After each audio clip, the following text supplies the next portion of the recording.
दोस्तों yes bank की बात करें, स्टॉक ने आज कमाल कर दिया। एक तरफ तो गिरावट का माहौल, निफ्टी बैंक और प्राइवेट बैंक में गिरावट, लेकिन इसने जबरदस्त तेजी बताई, लगभग 3% के आसपास की तेजी के साथ क्लोजिंग दी है।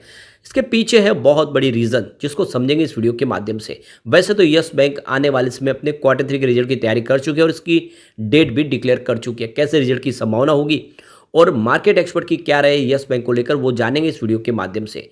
और आप ये समझ ही सकते हो कि यस बैंक लगातार मजबूत हो रही है। ये मैंने बार बार बोला है कि यस बैंक डिजिटल ट्रांजैक्शन में सबसे आगे निकल चुकी है।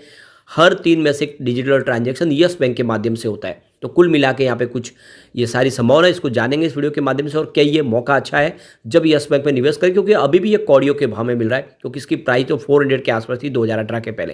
क्या उस लेवल तक जाएगा? लेकिन फ्रेंड, उससे पहले अगर आप पहली बार हमारे चैनल पे आए तो चैनल को सब्सक्राइब कर दीजिए, एक बेल आइकॉन दबा दीजिए, ताकि जब भी नया वीडियो बने पहला नोटिफिकेशन आपको मिले। वीडियो पसंद आए तो लाइक शेयर जरूर कीजिए। चलो फ्रेंड्स, वीडियो स्टार्ट करते हैं। मैं हूँ आपका दोस्त SP दवे और हमारे अपने चैनल ऑनलाइन कमाई में आपका बहुत बहुत स्वागत है। तो सबसे पहले अगर हम निफ्टी बैंक की बात करें तो आज 48,159 पर क्लोजिंग थी, जहां पे 0.076% की गिरावट थी। तो भले ही बाजार में तेजी हो, लेकिन आज बैंकिंग शेयरों में दबाव था। दूसरी तरफ अगर हम निफ्टी प्राइवेट बैंक की बात करें तो यहाँ पे 24,841 के स्तर पे क्लोजिंग थी, जहाँ पे 0.089% की गिरावट थी। तो बड़ी गिरावट तो नहीं थी, लेकिन फिर भी देख सकते हो कि चाहे निफ्टी प्राइवेट बैंक हो या फिर निफ्टी बैंक हो, सब जगह पे गिरावट का माहौल था। उसके बावजूद भी यस बैंक के स्टॉक ने कमाल किया। अब आप देख सकते हो स्टॉक की शुरुआत हुई 23.35 पर, पॉजिटिव शुरुआत हुई। कल की क्लोजिंग 23.25 के आसपास थी। इंट्राडे में इसने 24.30 का हाई बना दिया, यानी एक ही दिन में लगभग ₹1 का बड़ा अप मूव देखने को मिला। जो लो है वो 23.25 का है, यानी कल के लेवल तक स्टॉक गया था, उस लेवल पे आपको खरीदारी का मौका मिला। तो आप देख ही सकते हो इसने काफ़ी शानदार तरीके से आज बड़ी जंप दिखाई है। अंत में क्लोजिंग 23.95 के आसपास, जहाँ पे 3.01% की तेजी देखने को मिली। अब इसकी परफॉर्मेंस को देखें तो 29 दिसंबर को स्टॉक 21.45 के आसपास था, जहाँ पे 2.9% की तेजी बनी। अगर हम 1 जनवरी की बात करें नए साल की, तो स्टॉक आ गया 22.65 के आसपास, जहाँ पे 5.6% की शानदार तेजी बनी। और 2 जनवरी की बात करें स्टॉक 23.20 के आसपास है, जहाँ पे 2.4% की फिर से तेजी बनी। लगातार 3 दिन अच्छी तेजी बनी। फिर 3 जनवरी को आगे थोड़ी सी प्रॉफिट बुकिंग, स्टॉक 22.90 के आसपास है, जहाँ पे 1.3% की गिरावट हुई। लेकिन 4 जनवरी के स्टॉक में फिर से हमने शानदार तेजी देखी और स्टॉक की क्लोजिंग 23.25 के आसपास, जहाँ पे 1.5% की हमें तेजी देखने को मिली।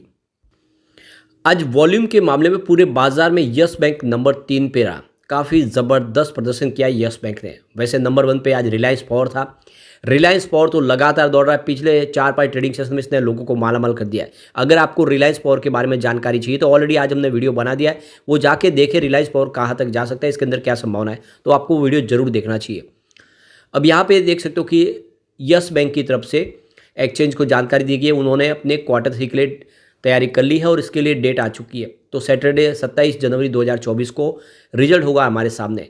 यानी देख सकते हो कि इस बार रिजल्ट काफ़ी जल्दी रखा है। आप देख ही सकते हो कि कंपनी ने इस बार रिजल्ट के लिए जो डेट का ऐलान है काफ़ी पहले कर लिया है और रिजल्ट की तैयारी भी हो चुकी है। पिछली बार रिजल्ट देखें तो काफ़ी शानदार था। क्वार्टर 2 में हमने देखा है कि रेवेन्यू 2.68 थाउजेंड करोड़ के आसपास था, जहाँ पे 12.62% की ईयर ऑन बेसिस पे हमें वृद्धि देखने को मिली। नेट इनकम 228 करोड़ के आसपास, जहाँ पे 42.53% की ईयर ऑन बेसिस पे हमें बढ़त देखने को मिली।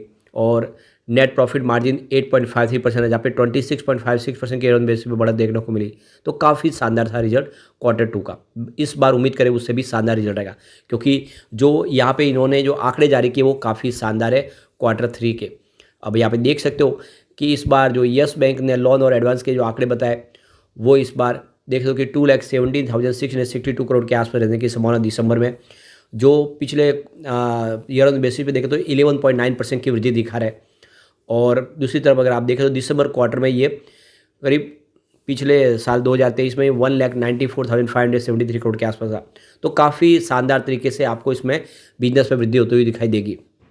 लोन और advance quarter on quarter basis पे देखें तो यहाँ पर भी आपको 4.1% की वृद्धि देखने को मिल रही है। क्वार्टर ऑन क्वार्टर बेसिस पे पिछले क्वार्टर में 2,09,106 करोड़ के आसपास था।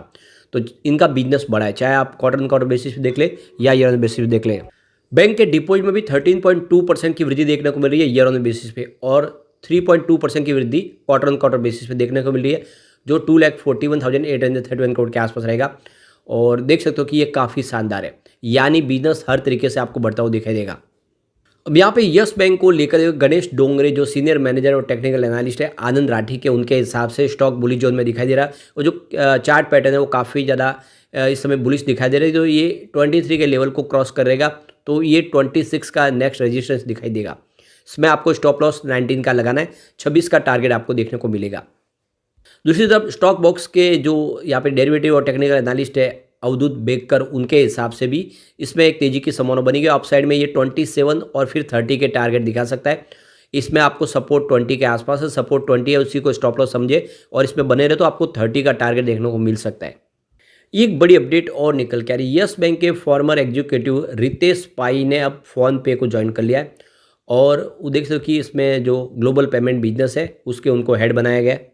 तो रितेश पाई ने चीफ डिजिटल ऑफिसर के तौर पे सेवाएं दी थी यस बैंक में। उनका कार्यकाल भी अच्छा था, उन्होंने अच्छी सेवाएं दी, लेकिन बाद में उन्होंने यस बैंक छोड़ी और अब इन्होंने फ़ोन पे ज्वाइन किए।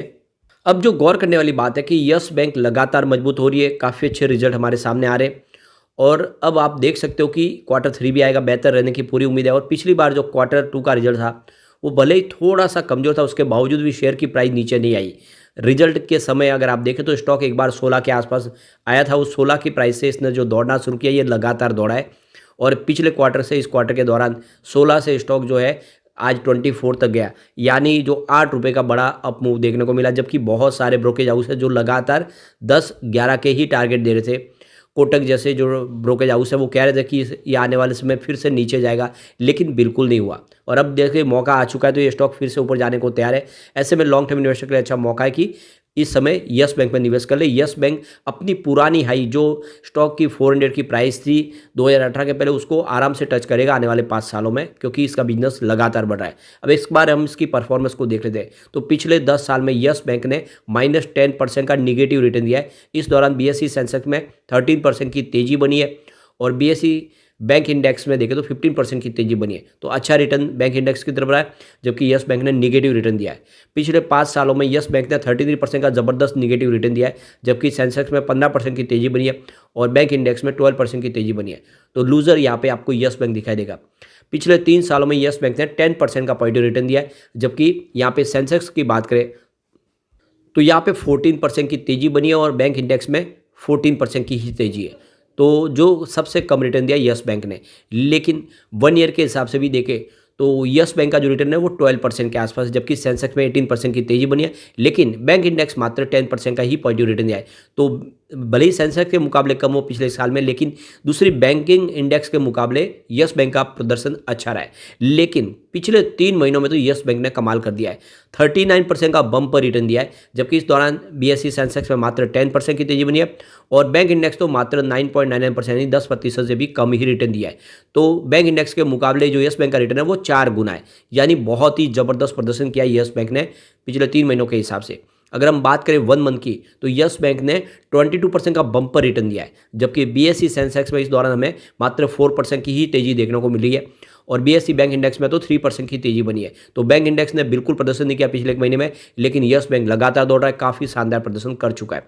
ईयर टू डेट के हिसाब से यस बैंक ने 11.89% का ज़बरदस्त रिटर्न दिया है, जबकि BSE सेंसेक्स में -0.30% की गिरावट हुई है और BSE बैंक इंडेक्स में -0.20% की गिरावट है। तो बैंक इंडेक्स के मुकाबले देखें या सेंसेक्स के मुकाबले देखें, यस बैंक ने बहुत ही शानदार प्रदर्शन किया है और ये स्टॉक वाकई में मजबूत है। लॉन्ग टर्म करने के निवेश करें, आने वाले समय आपको यस बैंक मालामाल कर देगा। लेकिन फ्रेंड, कोई भी इन्वेस्टमेंट करने से पहले अपने फाइनेंशियल एडवाइजर्स बारे ले ले या अपना खुद का रिसर्च करें, क्योंकि मैंने वीडियो आपके एजुकेशनल पर्पज़ के लिए ही बनाया। वीडियो पसंद आए तो लाइक से जरूर कीजिए और चैनल को सब्सक्राइब कर दीजिए। Thank you friend.